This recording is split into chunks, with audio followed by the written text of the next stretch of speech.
Hello and welcome back to some more. We're starting on a black screen for some reason. That's weird. Usually we start in the defendant's antechamber background. Welcome back to some more of the Great Ace Attorney 2 Resolve, where 2 days ago we, I presume, finished all the investigations. There could be 3 investigation sections. It could be a 3-day case. I doubt it, but, you know, who knows.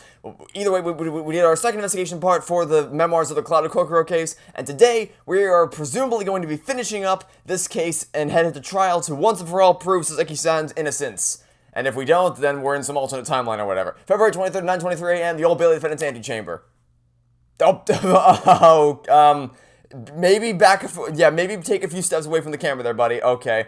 Well, I guess that would explain why we started on a black screen, because they wanted to try to jump scare you with Saseki-san being right up against the camera, pulling a 5 from Virtue's Last Reward. This is it then, Mr. Naruhodo? Yes, it's time to put an end to this now. To the miserable curse that has been plaguing Mr. Natsume, to everything. And in my own small way, I shall do everything I can to help you. I always appreciate your help, Mr. Sato. Suffering, Saseki, selfishly, sidelined. How does one become sidelined when they are the defendant in their own case? How does a defendant become silent in their own case? Walk me through that. Good morning to you too, Mr. Natsume. Good morning! Good morning! Welcome, student Mr. Naruhodo Esquire. Listen to you two. Chatting away happily as if the main player of today's trial isn't here. Is it not kind to say you seem like much more of an asshole than you were in the last game. You seem a lot. I mean, I get that you're a bit distraught because you've been accused of a horrible crime for the second time in a week, but still, like, you seem a lot less compassionate than you were in the first game. You just constantly pissed at us for everything. Is it not common courtesy to say good morning, especially to your client? Okay. Oh dear, we didn't mean to cause offense, Mr. Natsume. I thought perhaps that because you had your eyes shut so tightly you were meditating, finding inner calm. It seemed wrong to disturb you. I was waiting. What's the matter, Mr. Natsume? You seem different somehow today. Why, naturally, it's because I've attained spiritual enlightenment. The path of literature, you see, is a journey to discover one's own death. Or such like. That's the sort of morning conversation I was hoping for. That's why I had my eyes shut. I missed the signs, I'm afraid, somehow. You'll have to forgive me. And you mustn't talk of your path leading to you to death, Mr. Natsume. I was just an example. Oh, yes, there it is. Inner calm. You barely came to see me at all yesterday. Are you kidding me? We literally spent... what? Okay. I was sure you'd abandon me and return to our beautiful long-lost homeland. Okay, something's very wrong with you. We've not even been in Great Britain a week yet. Yes, well, anyway. I intend to set everything straight and cold today. I've determined to uncover the truth. I've actually reached an important decision myself. Oh, what sort of decision? I shall fill you in after the trial. Alright. Great. You know, if we can't prove your innocence, then whatever you have to tell us probably isn't going to mean anything. Mr. Sholmes isn't coming today after all. Phew, dodged a bullet there. I mean, oh no, I'm so sad. I really was hoping he would show up to show his support. They're both looking at me. Can you look at each other? Usually the characters look at each other. They don't both stare into my soul. It's a very clever message, I think. My dear fellows, you must win this battle on your own merits. It's a very clear message, I think, that he's overslept again. The great detective, my arch nemesis. Long may he stay away, if you ask me. Yep, I concur. Defendant and your legal representative. The trial is about to begin. Make your way into the courtroom immediately. With pleasure. Okay. Today, once again, we face the Reaper, and when the Reaper stands for the prosecution, the defendant's fate is sealed. Evidently not. We've already dethroned him like 7 times. But I don't believe in that legend any more than I believe in Saseki-san's curse. The truth is hidden here somewhere. I won't let it escape. I have to keep believing in my client and keep fighting to the very end. That's all. Okay. So, February 23rd, 9:40 a.m., the Old Bailey courtroom. Who's going to be called up to the stand first this time? And will there be another member of the jury that's revealed to be incredibly important to the case that was presumably selected by random draw? I hope not. In the name of Her Majesty the Queen, I hereby declare this court to be in session. I call upon the counsels for the prosecution and defense to declare their willingness to proceed. The prosecution is ready. Yes, the defense is ready. Very good, and now I call upon the 6 ladies and gentlemen of the jury, chosen by lot to represent the will of the people in this trial. And by that I mean we chose people that have specific relevance to this trial, as we've done for every other time, because we don't understand how juries work. Absolutely. Justice will be done, you mark my words. I feel obliged to say, I feel especially ruthless on days when my hat is sitting just right. Oh, I swear, his haircut looks so similar to that guy in that photo. I wonder if you could just adjust my hat for me, and please be as ruthless as you like. Thieves deserve to die, if you ask me. Especially gas thieves. I I've no sympathy for that man at all. Well, luckily for you, that man is not on trial today. Look, I said it yesterday, I'll say it again now. I don't have time for this, I got my own problems. Then why, Oh, may the Lord show us all the light here and lead his flock to a righteous verdict again today. Now, Lord Van Zeke. Okay, so yeah, that's the one thing. I'm guessing that the point of contention today is going to be the teacups, because that was the one thing. Because in a case it's all about poisoning, they can't even prove that there was any poison in these teacups, literally at all.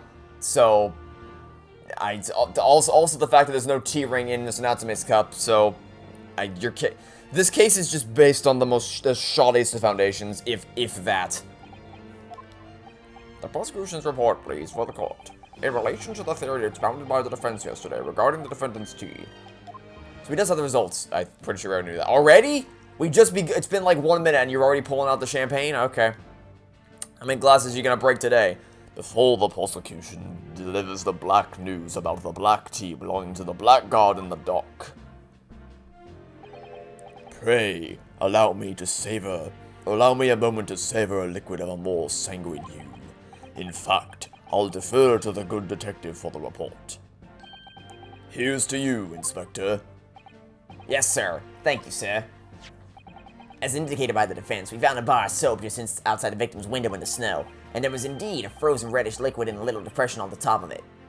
Yes, that's the tea! That's what Mr. Natsume brought up with him that night!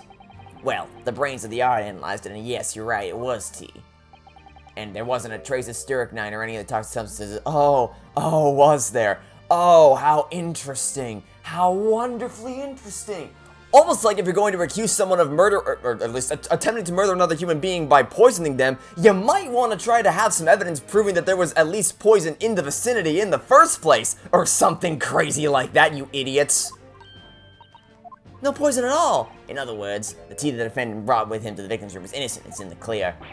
Yeah, it's almost like this is something that you should know beforehand before you accuse another man of trying to murder another human being.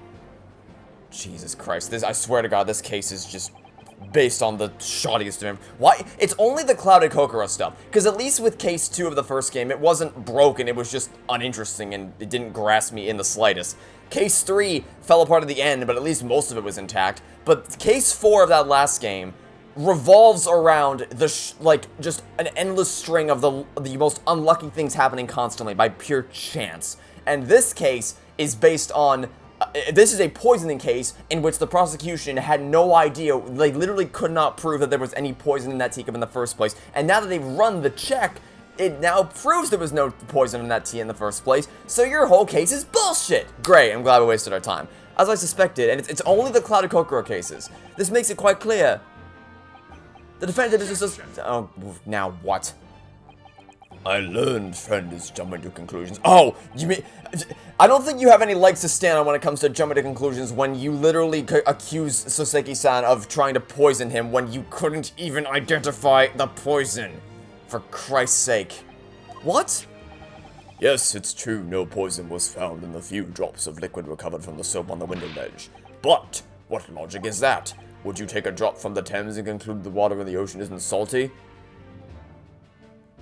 I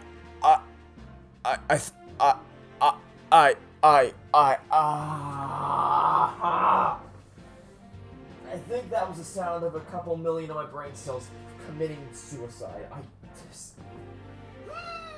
Okay, let's just get through this. Let's just get through this case. Do you even need me to explain to you why what he just said doesn't make any sense? Okay, let me rephrase.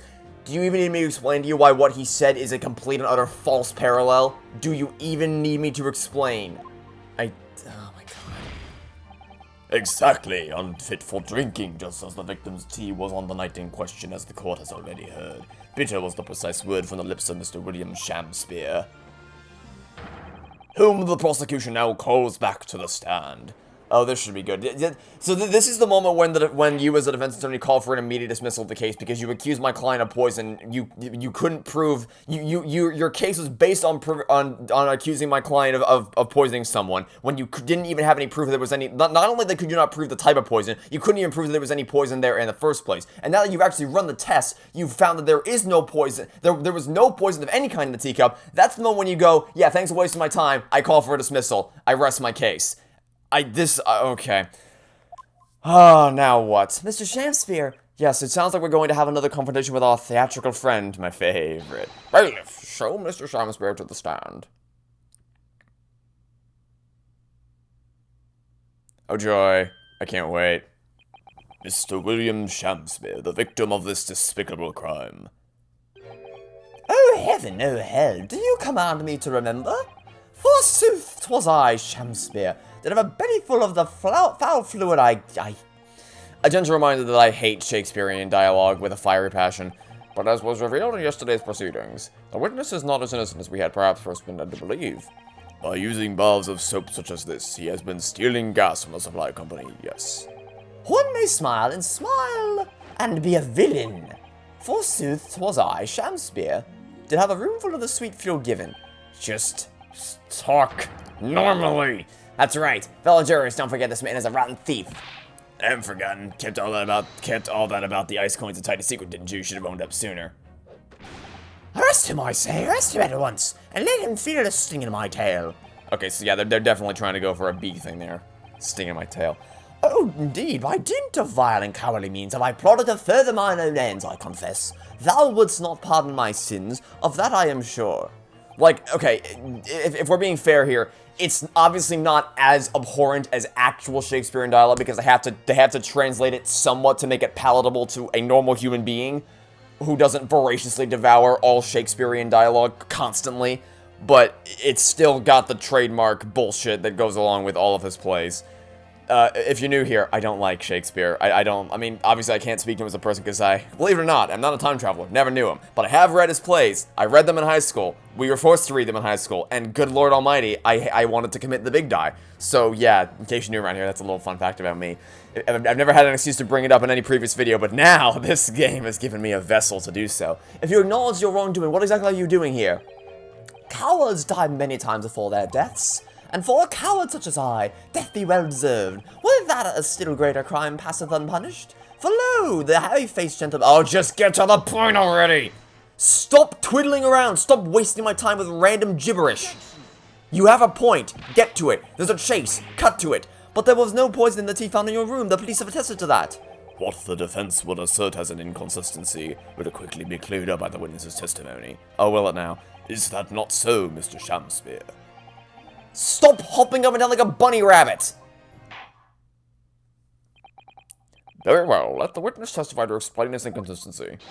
Tell the court why it is that poison apparently entered your body, though none was found in the tea. This should be good. Witness testimony. The tea inconsistency. The Japanese man did come to my chamber with tea brewed in a pot. 'Twas in my cup alone that the wicked miscreant secretly poured his wicked poison, whilst feigning distraction in our debate, near did a drop of his own drink pass his lips. Well, that's just wrong, because we know for a fact that— okay, so there's a tea ring in your cup, meaning that you didn't drink it immediately, but there's no tea ring in this cup, and which makes sense, because he says non-stop, drink your tea while it's hot, so he would have just downed the tea instantly, thus explaining why there'd be no tea ring here. So your whole theory of, oh, no tea past his lips is obviously just straight up wrong. So that this will be an easy one. When he departed by and by, did use the tea that remained in his cup to make my coins of ice. Thus 'tis no surprise that poison be not found in the tea I did pour into the molds of soap.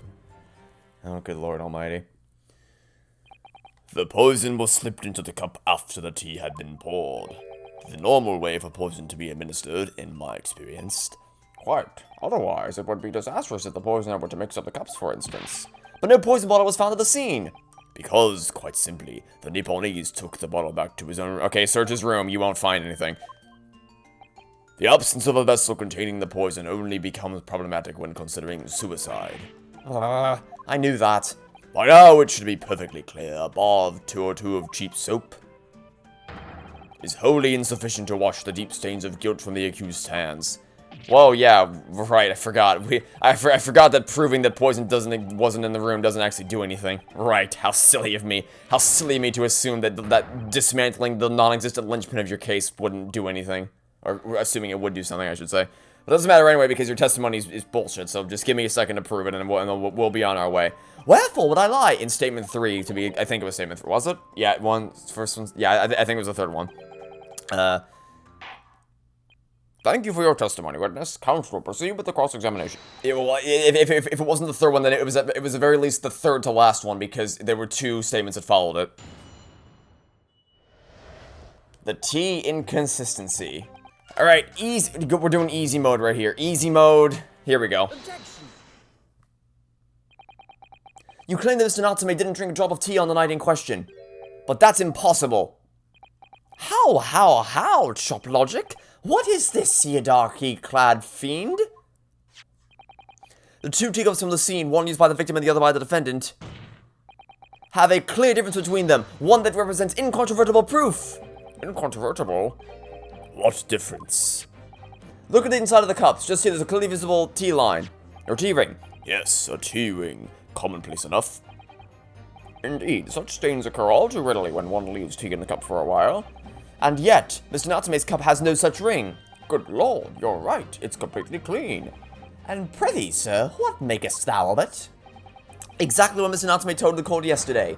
The Japanese saying he quoted. Drink Tea. What's that? That's right. Yes. The jittery Mr. Natsume was true to his usual self that night and drank his tea in no time. Huh? If, as you claim in your testimony, he didn't touch a drop of his tea, a ring would have developed on the inside of his cup as well, after the several hours the tea was left standing. But, yeah. In short, Mr. Shamspear, you clearly lied to the court. In short, you are a sham, is what he should have said there. Get thee to a nursery! If he's not called a sham by Rinosuke by the end of this court, I demand a refund.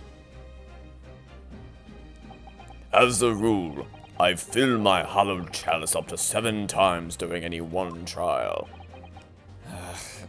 It's the thing with Godot with his limit on coffee cups again. You might want to keep that information to yourself.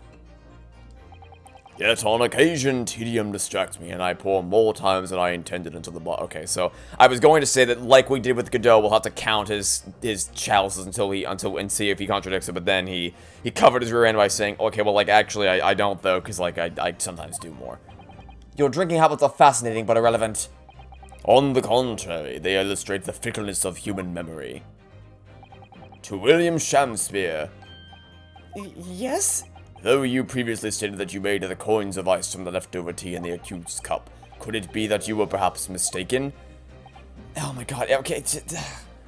Maybe he was mistaken. Maybe you were mistaken. Maybe we're all mistaken. Maybe. It all just runs on nothing but conjecture and, oh, maybe this, maybe that. Presumably this, presumably that. Presumably he did that, and presumably it was this and this and this. I'm so goddamn sick of it. Just, this case. This game started, like, really strong. Like, genuinely top-tier Ace Attorney stuff is how this game started. And now we've just dropped down, like, significantly into the dregs of Ace Attorney cases.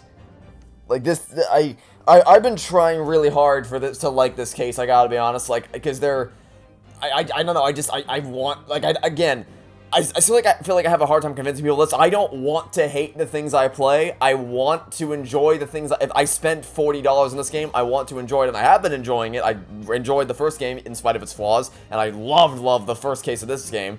But this case, man, it's just, I don't know. It just like I'm trying hard to get into it, but it just keeps dropping further and further down the shitter. Could it be that, yes, perhaps there was some tea remaining in the small teapot left at the scene? A fact that has vanished from your memory until now. Oh, well, wouldn't that be dandly inconvenient? Oh my god. For verily 'tis as though thou hadst seen with thine own eyes that night. What? Forsooth I was mistook. Yeah, we were mistook to bring you here. I did plan to use tea from the Japanese fellow's cup, but lo, when I looked, it was empty. And thus did I use the dregs that festered in the teapot, as my liege did suggest.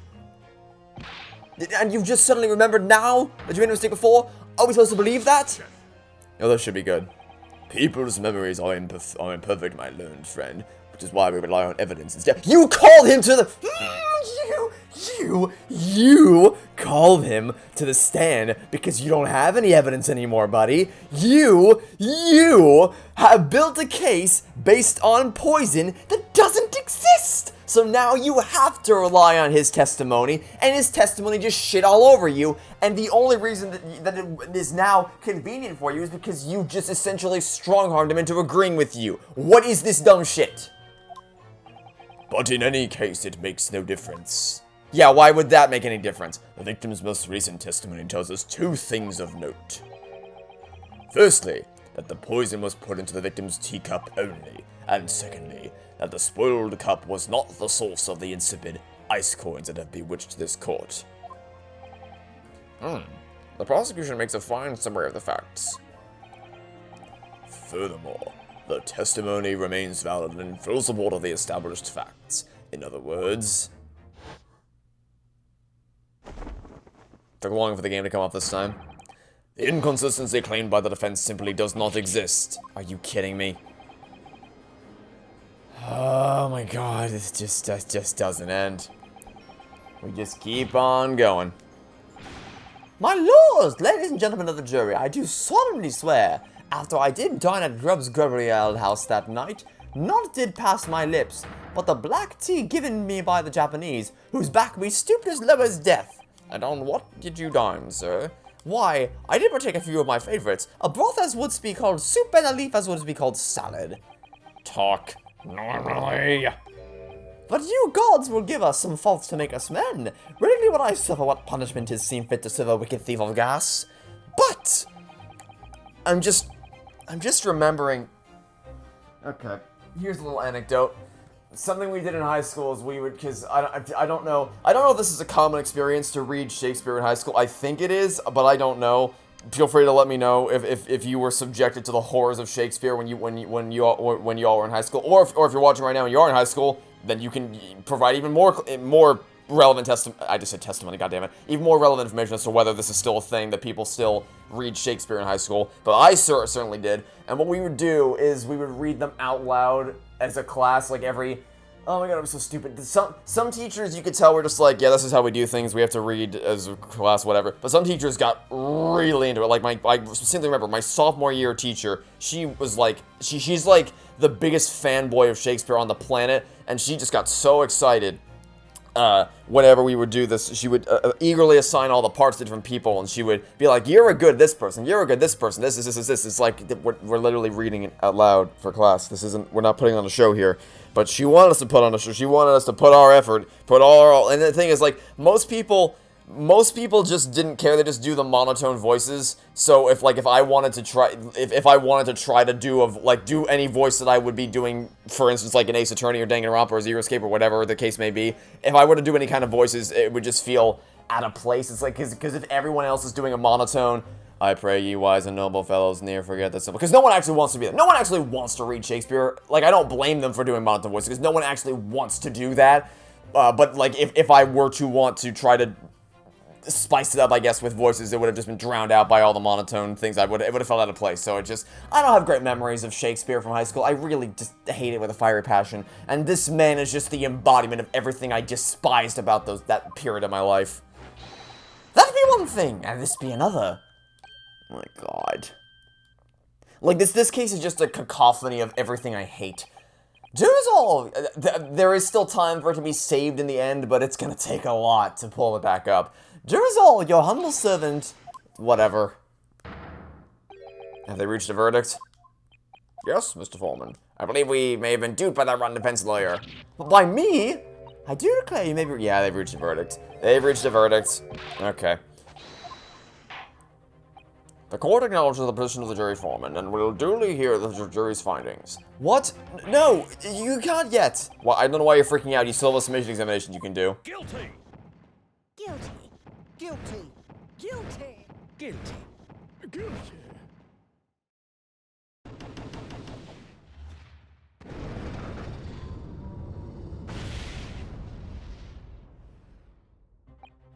I hereby declare the jury to be in one accord. Oh, happy day! Oh my god. How is this happening? Good question. My lord, the defense asserts its right to carry out a submission examination. Oh, you actually did this. You actually immediately remembered it this time. Very well, the court upholds the defense's right. Typical. My learned friend is unable to... Hey, remember all the other times that I did the submission examination and proved that it was actually of substance and actually ended up turning the case on its head? Yeah, maybe you shouldn't be so dismissive of this idea. This trial will therefore enter its second summation examination immediately. Jurors, the court calls upon each of you to state the grounds upon which you find the defendant guilty of the crime of which he is charged. Judicial findings. Okay.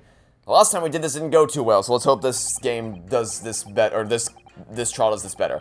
I'm a man of logic, me, and having considered all the evidence. What evidence? There isn't. The only evidence you have is that he said, well, I mean, maybe this, maybe that, maybe that. Oh my god. I do agree that gas is far too expensive. I can quite understand why the man would want to avoid paying.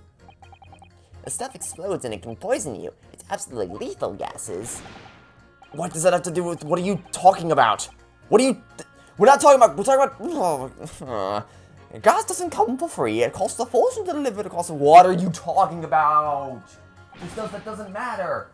Should be called, what are you, these people, none of this matters. Literally none of this matters. If nothing else passed the victim's lips that night, there's no other... Also, wait a minute, I just realized something. The whole, I don't know why I didn't bring this up before. Like, the whole, so my reasoning for why that doesn't make any sense for them to have brought back the same jury from last time is because the whole point is that, like, you're supposed to bring, their idea, their justification was, it's the same defendant from last time, therefore we've tried to bring back the same jury from last time. It doesn't make any sense. The whole point is that they're supposed to have nothing to do with the case whatsoever. But this could be tainted in either direction. Either the jury could be like, oh, well, we proved him innocent, so surely he didn't do it this time, and therefore they're already biased in one direction. Or the other way is, that little piece of shit deceived us. He got away with it again. Oh, well, we're just gonna find him guilty out of the gate. This doesn't make any sense. There's no reason why you would have called the same jury back as last time. This is just, the whole point is you're supposed to be completely impartial to the case at hand and not be biased at all. I just... Also, what are you talking about? What is it? What did they? Let me just okay. So the first guy is like, at least he tried, but there's no evidence. The second person was like, whining about having to pay too much. It's like, what are you talking about? The third guy is like, gas is gas. Didn't you know gas can kill you? Crazy, right? The fourth one was like, yeah, gas isn't free. It's like, what are you two talking about? The fifth one was talking about how his wife serves up poison tea or whatever the hell. And then the sixth guy was like, if nothing else passes from his list, there must be no explanation. What is this jury? He's not even sure of himself. He's not even...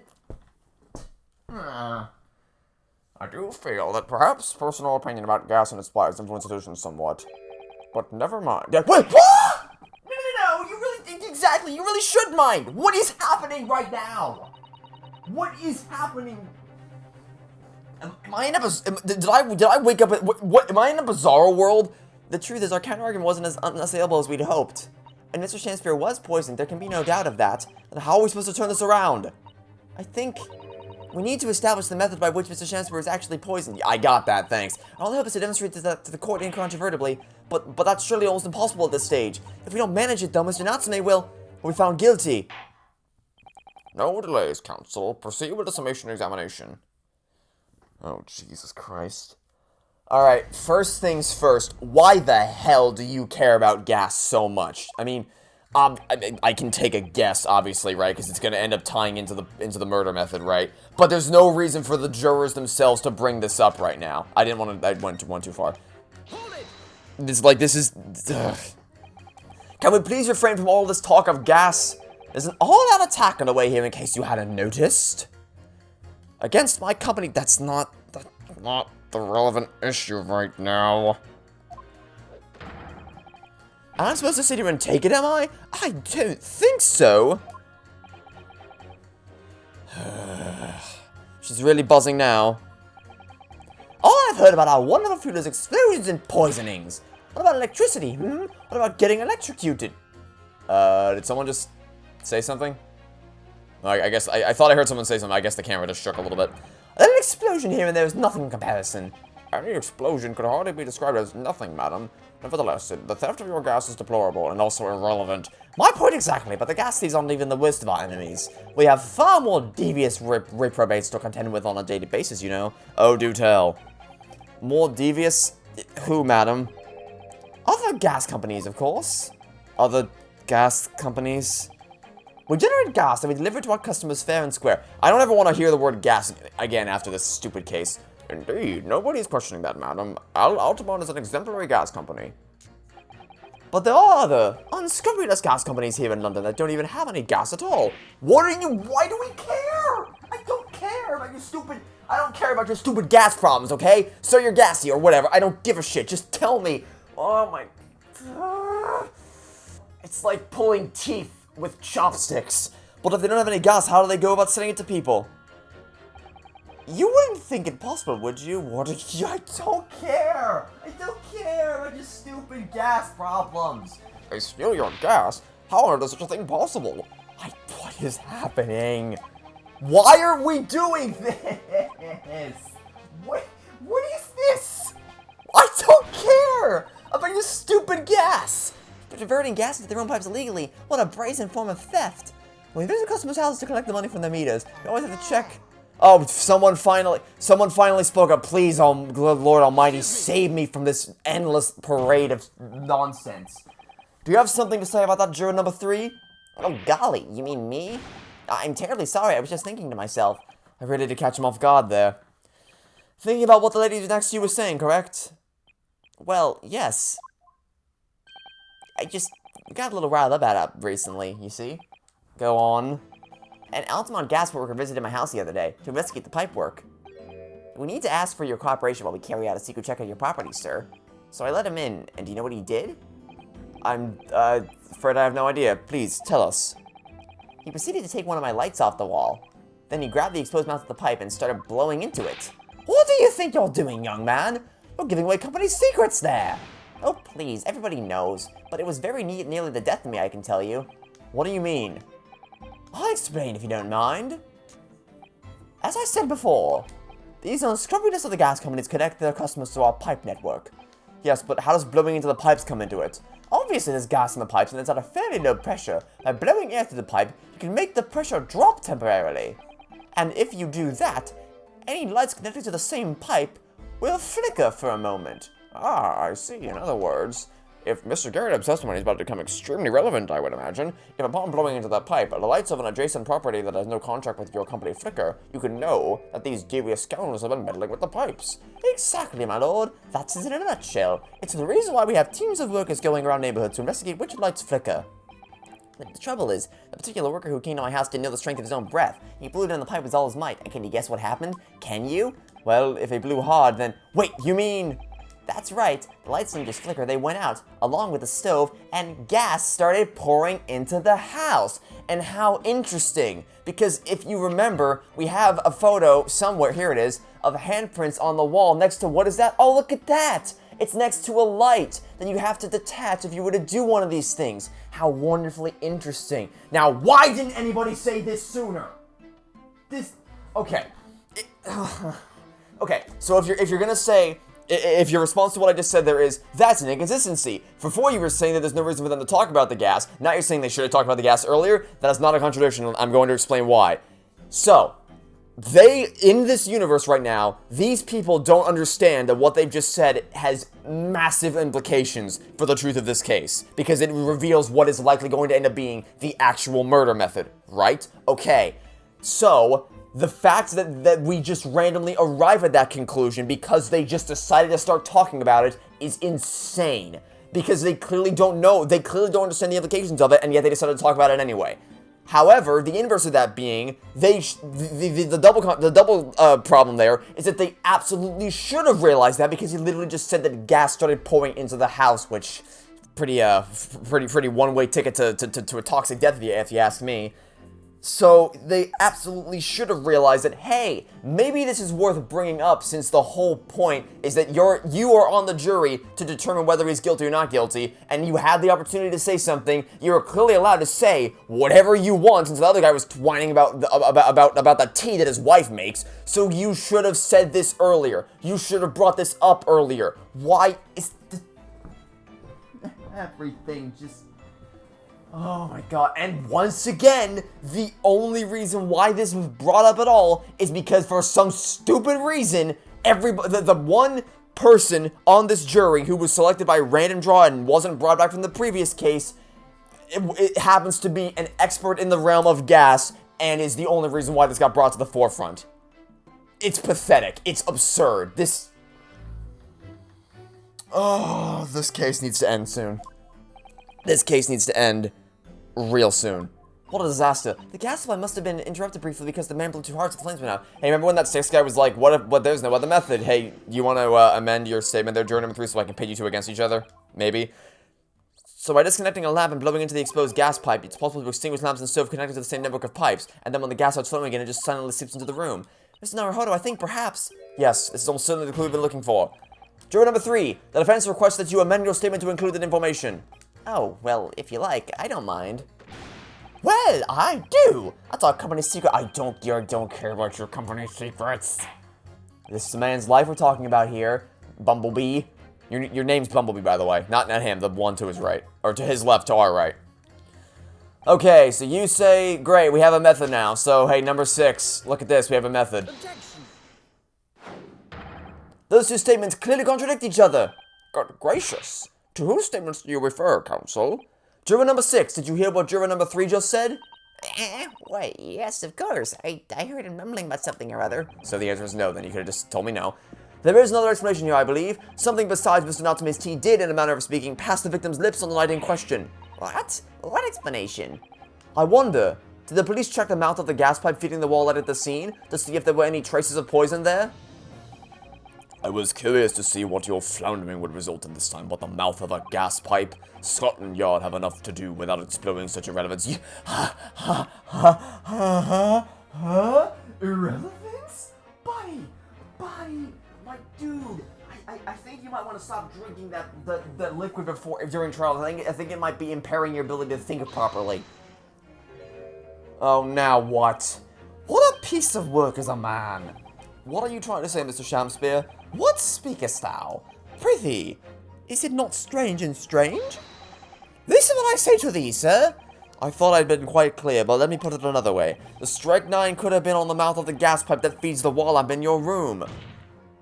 And that is how the poison came to enter your body. Good lord.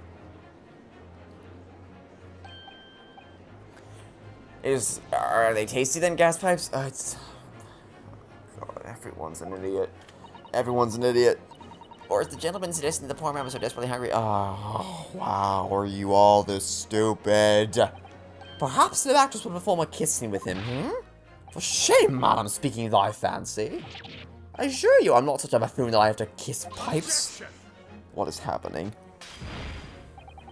This is no summation examination, this is a farce. The prosecution will not stand for any more of my lonely body's friend's conjecture. Oh, yeah, see, that's the thing. That's the difference between you and me, buddy. Unlike you, I have evidence to back up my claims. So you can take your little holier-than-thou attitude and shove it up your ass, you insufferable gremlin. To begin with, the lamp in the victim's room is high on the wall. In order to have placed his lips to the pipe that feeds it, he would have to be a contortionist.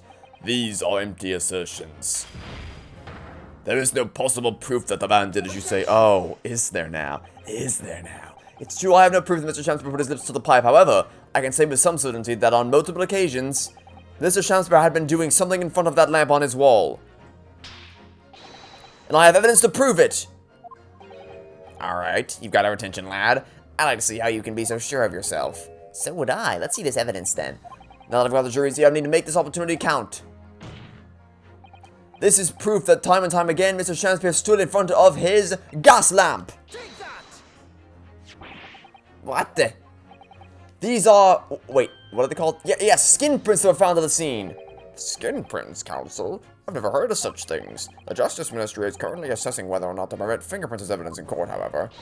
My lord, this is an exciting new forensic technique developed by the— No, I guarantee goddamn to you this was Iris's doing. No way in hell Airlock Sholmes figured this out by himself. Absolutely not. It reveals all the places that Mr. Shamesbury touched in his room. Also, she was staring at the floor there. She was not looking at anybody. I've never seen anything like it. I mean, that's black magic, isn't it?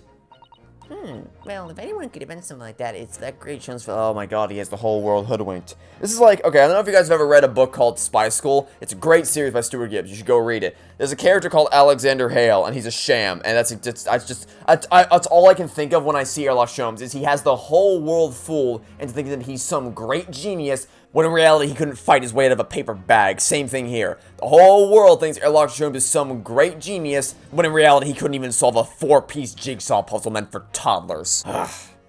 Moving on. I agree. This month's edition of Engineering Thumbs was quite fascinating. We found skin prints in many places that you would expect. On the table, on the costumes. However, Mr. Shamesbury also appears to have been touching some very unexpected places in his room. You could really phrase that better. For example, here, around the hanging picture there, indeed, multiple handprints appear to be visible. Well, I wonder, could he have been appreciating the artwork, perhaps? At first, my colleagues and I thought the same. However, imagine standing with your hands where those prints are, and you would find yourself directly in front of... Ah! I don't believe it! The gas lamp. Though the reason why isn't immediately obvious, it's clear that Mr. Shamesbury has regularly been standing with his hands to the wall in front of that lamp. Right. What have you been up to, you nut? I'd asked the court to recall juror number 4's earlier statement. Me? What did I say? You said that blowing into a gas pipe would make the lights in the entire building flicker, and now if you'll recall juror number 3's statement... Wait, me now? When the gas worker who visited his home blew with too much force into the pipe, it caused all the lights in the gas stove to go out and gas start leaking into the rooms. Obviously, that incident was an accident. However, the simple fact is... If Mr. Shamesbury were to have blown hard into the gas pipe here in this room, he could have extinguished every other lighting gas stove in the building at will. Crikey! Are you suggesting that the man purposefully caused the gas to...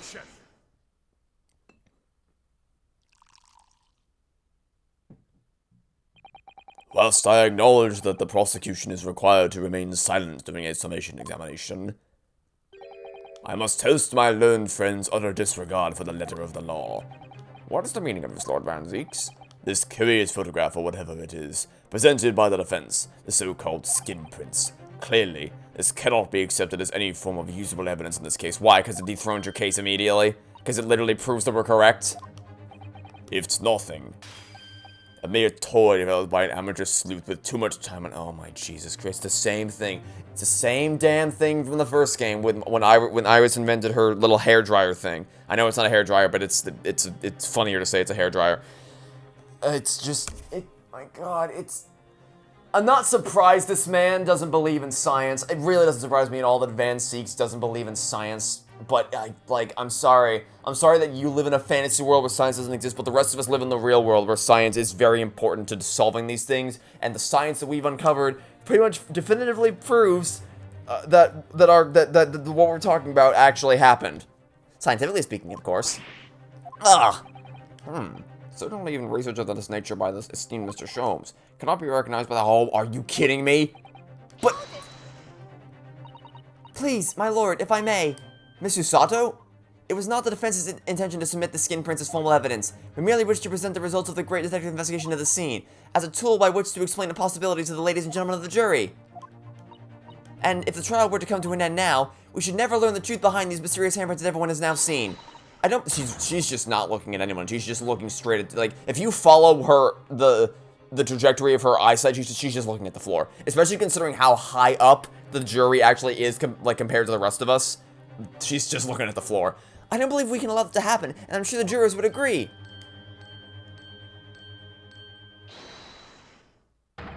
You're right. Whether those strange handprints are a significant clue or not, it's down to us to decide. Juror number 3? Hey, remember in case 3 when your input didn't matter at all? Okay, moving on. Yeah, we've turned them over to our side. Joy. 2 down, 2 to go. What's the matter with you two? That was foolhardy. No, it was called evidence. Well, I did say it, didn't I? I don't like to break a promise. No, wait, you heard his lordship.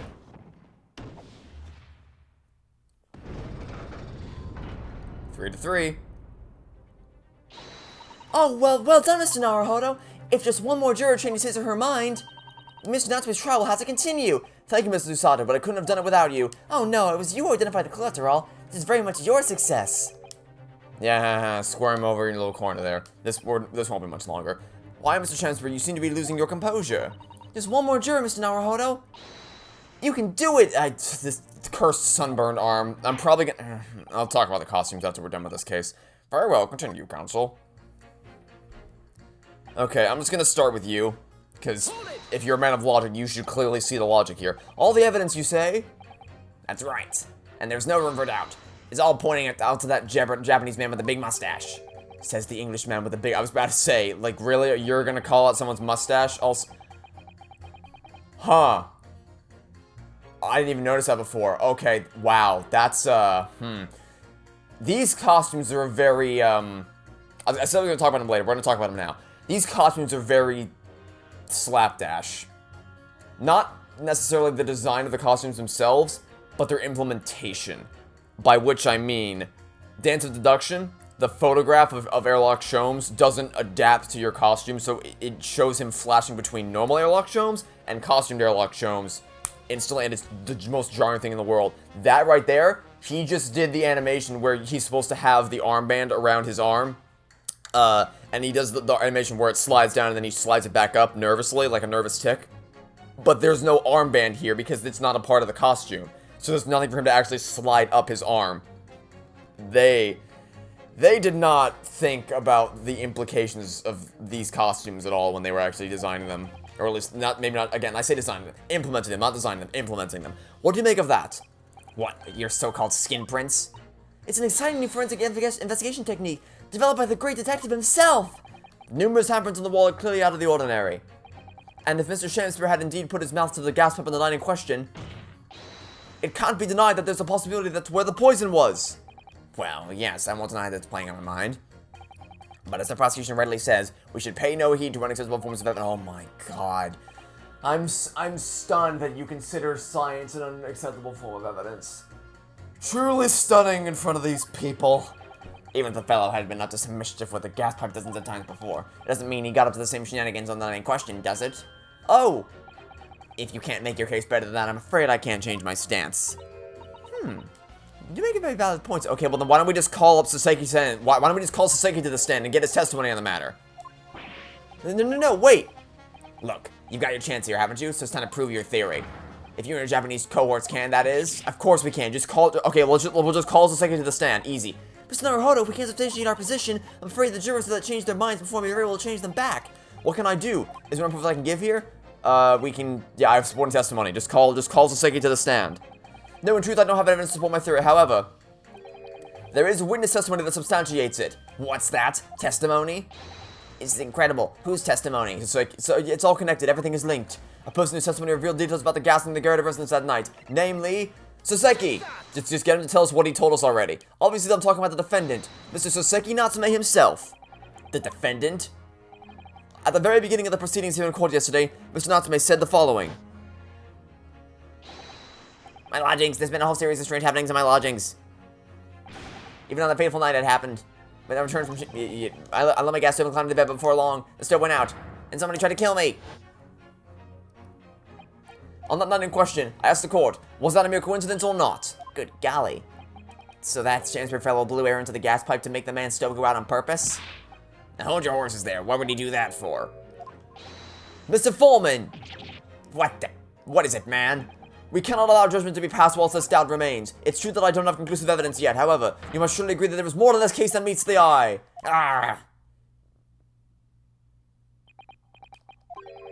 Fair enough. Like I said at the outset, I'm a man of logic first and foremost. Alright. There we go.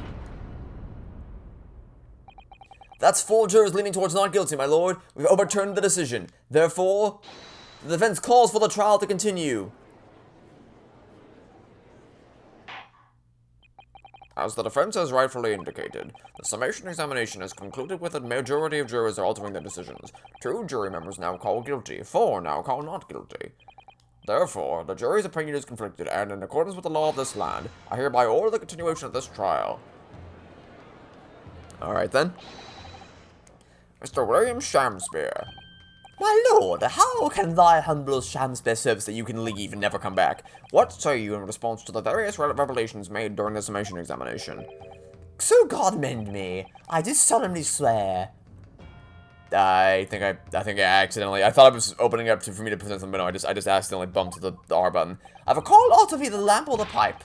But your handprints have made a tiny mess all over the wall there. How do you explain that, eh?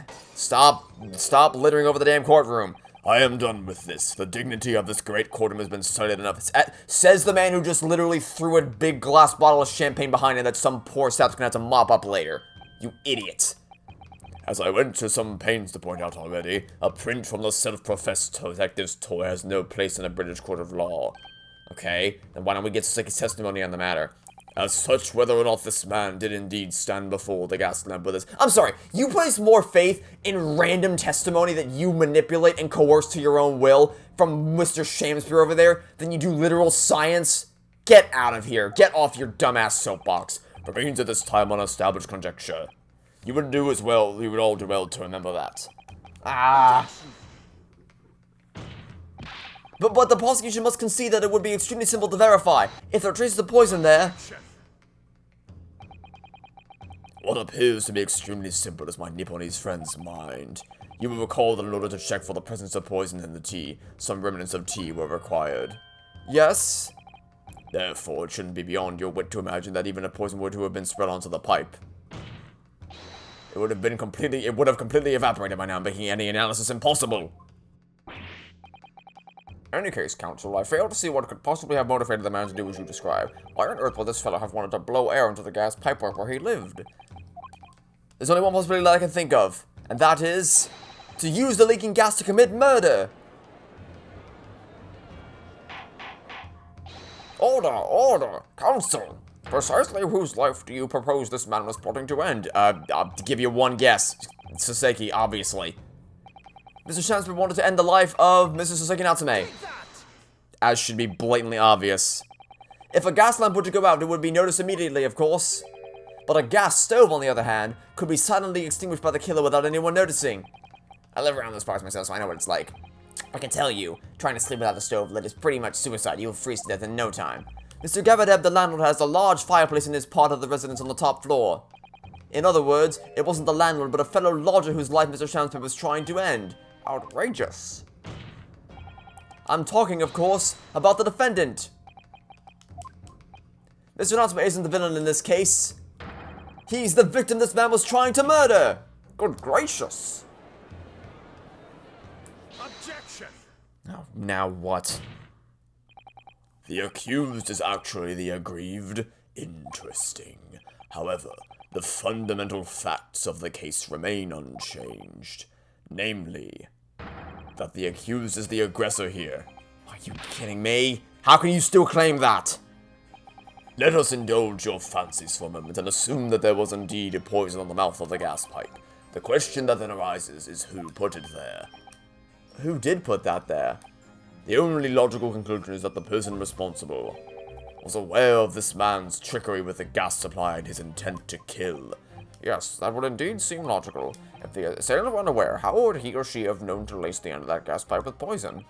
So now we must ask, how could anyone have known of Mr. Shamspeare's murderous designs? Ah, you mean to suggest? Naturally, the sole possible answer to that question couldn't be more obvious. Only the man whose life was being threatened could possibly have... Okay, well... Not sure like where this is going, but there is someone else who had an incident occur in the past with someone who met his end by way of gas poisoning. So, maybe we should call her to the stand? Only the man whose life was being threatened could possibly have known. What? In other words, the person who put the poison on the gas pipe in what was clearly a retaliatory attack can only have been the accused, Mr. Saseki Natsume. Ah! Whatever Mr. William Shakespeare may or may not have contrived to do, he was nevertheless the victim of a potentially lethal poison attack. And the only person who could possibly have perpetrated that attack is the accused Mr. Natsume. The defense counsel's theorizing has failed to avert suspicion from the accused. Far from it. In fact, now that a claim motive for the poisoning has been successfully established, that suspicion is that no, it's not. Oh my god. Would you not agree? No, I would not, because I can directly spit in face of your claims. This case needs to end very soon. Okay, let's get on with it, please.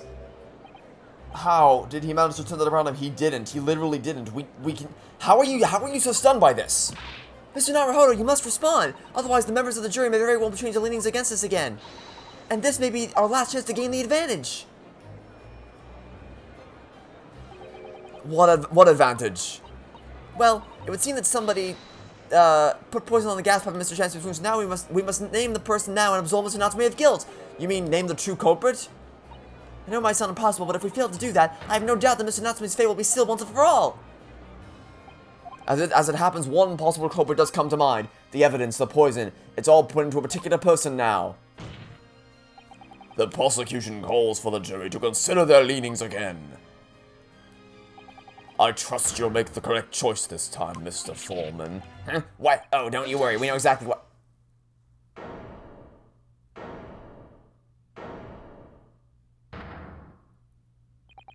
There is one other person who I believe could have been involved in all of this.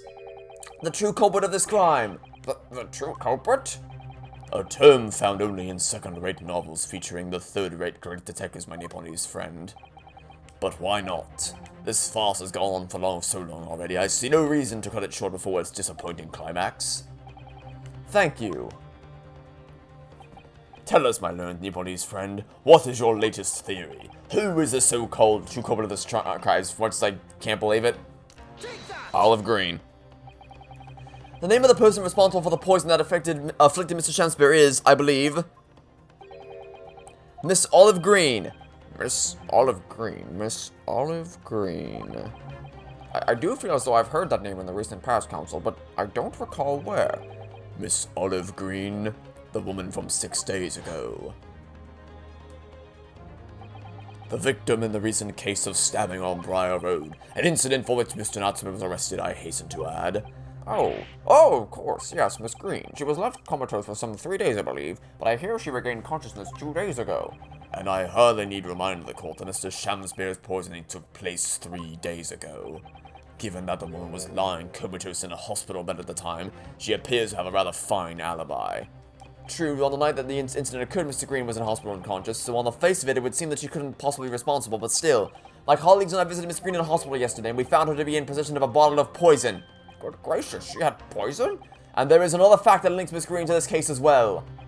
The defense requests that she be brought to the witness stand in order to explain the details to the court. Tell me, Mr. Shakespeare. My lord, pray what be thy bidding? Are you acquainted with Miss Green? No, never heard of it. Lies. Judging by the look of Mr. Shakespeare's face, I think perhaps he genuinely doesn't know her. At least, not by name. And as the voice of Her Majesty's prosecution here, I adhere to my word. We will see my learned Nipponese friends fast through to its conclusion. I appreciate that. The prosecution requests a short recess, my lord, in order to subpoena the witness and bring her here. Yes, Miss Olive Green? Indeed, my lord. 1 hour should be sufficient. Very well, I grant the request. Excellent, I hope. The defense has made a most extraordinary accusation, I must say, but at the present time I feel the prosecution's argument remains largely uncontested. Accordingly, I'm afraid the defendant and his culpability remain the sole subject of this court's attention. Thank you, counsels. We reconvene in 1 hour. Court is adjourned. Oh boy, okay. This case is pain. It's just pain and agony, and I hate it. Oh, good lord.